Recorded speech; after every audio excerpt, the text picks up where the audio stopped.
адамның өзінің қолынан тапқан, еңбегімен тапқан нәпақасы не болады дейді?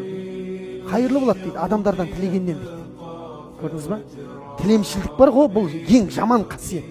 Пайғамбар салlallahu алейхи қайтарған қасиет. Кәдімгідей қол аяғы балғадай жігіттер тілем тілеп тұрады мына жолда, мына жерде. Болмайды ғой, сен еркектігінен сын ғой. Көрдіңіз ба?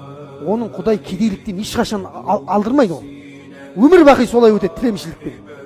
Бұл жақсы нәрсе емес бұл. Сау адам тілемші болуға болмайды. Еңбек ет. Анау ағаш сатып, ойбай мен кедеймін деп келген кезде пайғамбар балта беріп жіберді, кетті ғой. Ағаш сатып миллионер болып кетті ана кісі.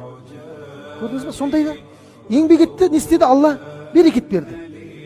Жатып ішер жалқау болмау керек. Шариғат бұған жетелемейді, біліп қойыңыздар.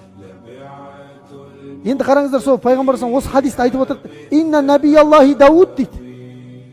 Кана яъкулу мин амали ядихи.